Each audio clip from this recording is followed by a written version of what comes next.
नमस्कार साथियों, मैं हूं चंदन झा। आपका एजुकेशन इंडिया में स्वागत करता हूं। कैसे हैं आप सब?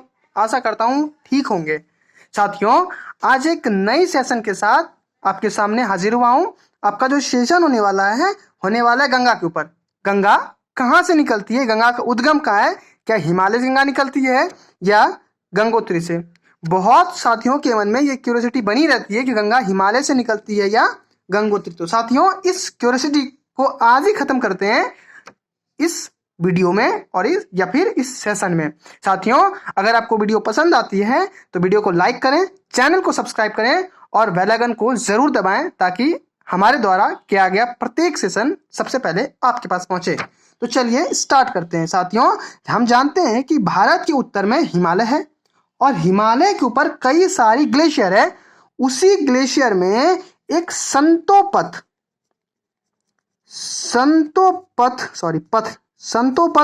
ग्लेशियर है, जिसको कि संतोपथ, आप इसे ग्लेशियर या हिमाद्री बोल सकते हैं। एक संतोपथ ग्लेशियर है जो कि ये कहां पर है? तो उत्तराखंड में है, हिमालय में। और यहां से एक नदी निकलती है, उस नदी का नाम है अलकनंदा। यहां से निकलती है अलकनंदा। आप इस ध्यान से इस वीडियो को देखेंगे, इस क्लास को देखेंगे तो आपका सारा डाउट क्लियर हो जाएगा।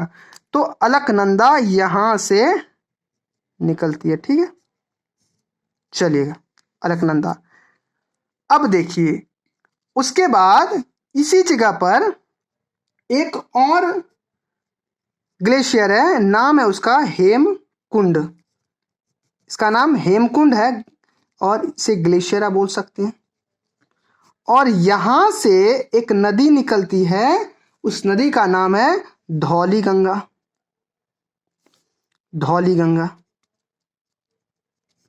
धौलीगंगा। और जब दो नदियां आपस में किसी जगह पर मिलती है तो उस नदियों के मिलन को प्रयाग बोलते हैं। इसलिए इस प्रयाग का नाम, ये प्रयाग है और इसका जो नाम पड़ा है वो पड़ा है विष्णु प्रयाग। सुना होगा शायद आपने, नहीं सुना है तो आज आप सुनेंगे कई प्रयागों को, यानी कि लगभग 5 प्रयाग को सुनेंगे आप। तो ये विष्णु प्रयाग है। संतोपथ से अलकनंदा, हेमकुंड से धौलीगंगा मिलकर बनती है। कहां पर मिलती है? तो विष्णु प्रयाग में। देखिए साथियों, मैं एक और चीज बताता हूं आपको। ज्योग्राफी में क्या होता है कि जब दो नदियां, मान लीजिए कि ये दो नदी है, एक ए है और एक बी है, और इस दोनों नदी में ए नदी बड़ी है, तो जब दोनों मिलेगी तो ए नदी के नाम से ही आगे ये नदियां जाएगी। अगर बी नदी बड़ी है तो बी के नाम से आगे जाएगी। और अगर दोनों नदियां सेम है, यानी कि समान दूरी की है, ये समान है दोनों नदियां, तो आगे तीसरी नाम से, यानी कि अगर मान लीजिए ए और बी दोनों बराबर है तो आगे का जो होगा वो हो सकता है ये इसका नाम सी पड़ जाए। तो इस दोनों में जो अलकनंदा है उसकी लंबाई ज्यादा है, इसलिए आगे भी अलकनंदा ही बढ़ती है। ये आगे क्या आती है? अलकनंदा। और यहां पर एक और ग्लेशियर पाया जाता है, नाम उसका त्रिशूल है। त्रिशूल ग्लेशियर। इस त्रिशूल ग्लेशियर से एक नदी निकलती है, उस नदी का नाम है नंदाकिनी। उस नदी का नाम है नंदाकिनी। यहाँ पे दोनों मिल जाती है, इस नदी का नाम नंदाकिनी है। और ये दोनों जहां पे मिलती है फिर ये प्रयाग बना, और इस प्रयाग को बोलते हैं, क्या बोलेंगे बता सकते हैं आप? तो नंद प्रयाग बोलेंगे। इस प्रयाग को बोलेंगे नंद प्रयाग। और फिर से ये अलकनंदा ही आगे बढ़ती है साथियों। जहां पे मैं चेंज होगा मैं बताऊंगा। ये अलकनंदा ही आगे बढ़ती है और एक फिर यहां पर ग्लेशियर पाया जाता है। इस ग्लेशियर का नाम पिंडार ग्लेशियर है। पिंडार ग्लेशियर है। और इस पिंडार ग्लेशियर से पिंडार नदी ही निकलती है। इस ग्लेशियर से पिंडार नदी, या हो सकता है ये जो मैं ड्राइंग कर रहा हूं, इस ड्राइंग में आपको लगे कि यह नदी बड़ी है, लेकिन नहीं, पिंडार नदी निकलती है। और ये जहां पे प्रयाग बनाती है, इस प्रयाग का नाम कर्ण प्रयाग पड़ जाता है। इस प्रयाग का नाम है कर्णप्रयाग। फिर से ये अलकनंदा ही आगे बढ़ती है और अलकनंदा ही आगे बढ़ती रहती है। तो यहाँ पर पाया जाता है एक कौन सा, तो केदारनाथ। यहाँ पर आपका जो है एक केदारनाथ क्षेत्र में पड़ता है। इस क्षेत्र को बोलते हैं केदारनाथ, और इसको इस यहाँ पे जो है ना इस ग्लेशियर को बोलते हैं चोराबारी ग्लेशियर। और इस ग्लेशियर से जो नदी निकलती है उसे बोलते हैं मंदाकिनी। यहीं पे केदारनाथ पाया जाता है, इस जगह पे केदारनाथ है। ठीक है, ये केदार ग्लेशियर ये रहा, और इसको बोलते हैं मंदाकिनी। और मंदाकिनी जब अलकनंदा में जिस जगह पे मिलती है ना, उस जगह को बोलते हैं रुद्रप्रयाग, उस जगह को बोलते हैं रुद्रप्रयाग। और फिर से ये अलकनंदा, क्योंकि अलकनंदा अभी तक सबसे बड़ी है, अलकनंदा आगे बढ़ते रहती है। और देखिए यहाँ पर एक ग्लेशियर है, जगह के कमी के कारण मैं ये बना दे रहा हूं, यहाँ पर एक ग्लेशियर है, उस ग्लेशियर का नाम है गोमुख ग्लेशियर। गोमुख ग्लेशियर, इसका नाम है गोमुख ग्लेशियर। और इस गोमुख ग्लेशियर से निकलती है भागीरथी। और मैं बताऊं कि इस जगह पर एक संतोपद से भी एक धारा आती है, और वो भी मिल जाती है किसमें, यहाँ से संतोपद से एक धारा आती है, और वो भी इस नदी मिल जाती है। एक गोमुख ग्लेशियर से एक नदी निकलती है, उस नदी का नाम आपको पता है क्या है? उस नदी का नाम है, आपने सुना है, भागीरथी। इस नदी का नाम भागीरथी है। और ये भागीरथी आकर एक प्रयाग में मिलती है। ये मिलती है तो प्रयाग बनाती है, प्रयाग में मिलती तो नहीं है, लेकिन प्रयाग बनाती है। और इस प्रयाग का नाम पड़ता है, बताइए क्या पड़ता होगा? तो इस प्रयाग का नाम पड़ जाता है देव प्रयाग। और देखिए इस मंदाकिनी में इस भागीरथी में एक और नदी आकर मिल जाती है। इस नदी का नाम भिलांगना है। ये जो छोटी सी नदी है, इस नदी का नाम भिलांगना नदी है। इसको सहायक नदियां बोलते हैं। ठीक है, और भिलांगना जब मिलती है ना, यहीं पे एक डैम बनाया गया है। आपने डैम का नाम सुना होगा। इस डैम को टिहरी डैम बोलते हैं। खासकर जो छात्र एसएससी, यूपीएससी, बीपीएससी की तैयारी कर रहे हैं, एनटीपीसी की तैयारी कर रहे हैं, ग्रुप डी की तैयारी कर रहे हैं, तो उनसे इस बांध के बारे में लगभग पूछ लिया जाता है, टिहरी बांध के बारे में। तो टिहरी बांध किस नदी पर है? तो वो है भागीरथी नदी पर।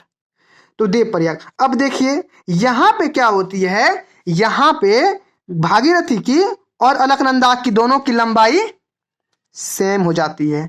तो बताइए यहां से अब कौन सी नदी निकलेगी?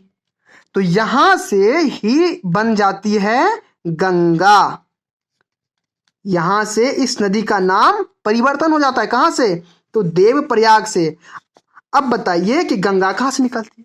तो जो भी खलासी, चपरासी, ग्रुप डी की तैयारी कर रहे हैं, उनके लिए गंगा गोमुख ग्लेशियर से निकलती, गंगोत्री से निकलती है। लेकिन जो छात्र पीसीएस की, यूपीएससी की, स्टेट पीसीएस की तैयारी कर रहे हैं, उनके लिए गंगा कहां से निकलती है? गंगा बनती है देव प्रयाग में। भागीरथी और अलकनंदा के मिलन से गंगा का निर्माण होता है। और फिर ये गंगा उत्तराखंड होते हुए उत्तर प्रदेश में प्रवेश करती है। उत्तराखंड से निकलती हुई, यूके से निकलती हुई, ये उत्तराखंड है, आप यूनाइटेड किंगडम नहीं समझेंगे।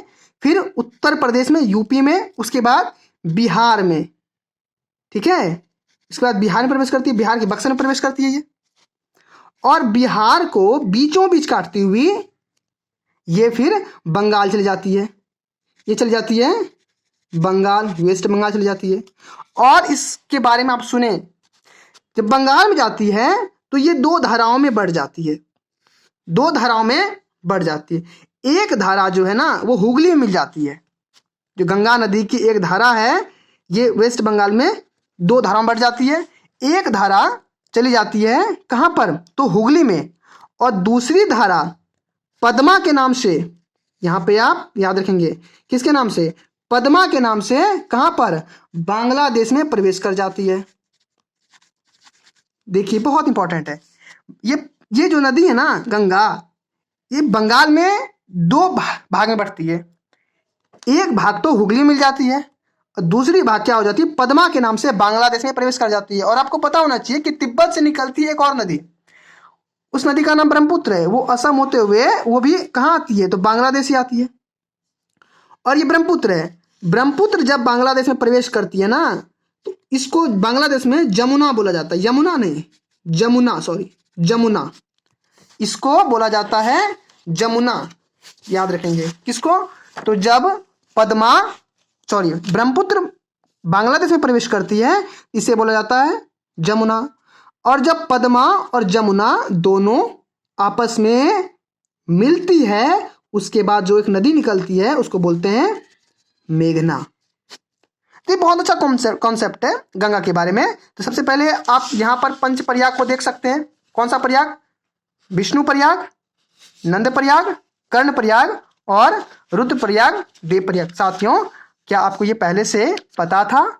अगर नहीं पता था या फिर पता था तो आप कमेंट करके जरूर बताएंगे। एक बार आप गंगा के कॉन्सेप्ट को बांग्लादेश में जरूर देखें। ये गंगा दो धाराओं में बढ़ती है, मैं बताया कहां पर, ये मैं बता रहा हूं इसलिए दोबारा क्योंकि बहुत इंपॉर्टेंट है। ये गंगा दो धाराओं में बढ़ जाती है पश्चिम बंगाल में।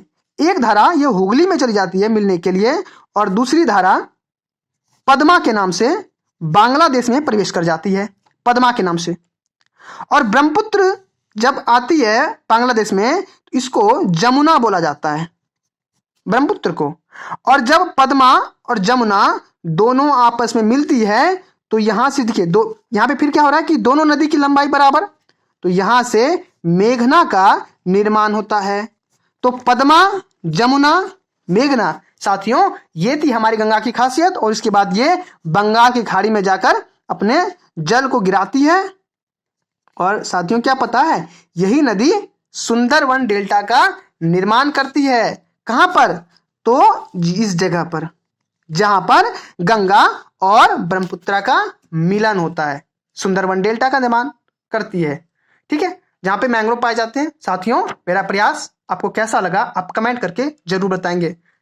क्या आपको इसी प्रकार के सेशन चाहिए, आप कमेंट करके जरूर बताएंगे। मेरा प्रयास रहेगा आपकी कमेंट को अच्छी तरीके से पढ़कर उनका जो भी मेरे द्वारा यानी कि मेरे द्वारा जो भी प्रयास होगा, मेरे द्वारा जो भी जितना भी संभव होगा मैं जरूर आपके लिए प्रयास करूंगा। साथियों मेरा सेशन इसी पे समाप्त होता है। आपको वीडियो कैसा लगता है, अगर अच्छा लगता है तो आप इस वीडियो को लाइक जरूर करें, चैनल को सब्सक्राइब करें, साथियों के साथ शेयर करें। अपना ख्याल रखें, बड़ों को प्यार करें, बड़ों का सम्मान करें, छोटों को प्यार दें और अपना व्यक्तित्व इस प्रकार से विकसित करें कि महिलाएं आपके साथ सुरक्षित महसूस कर सके। धन्यवाद।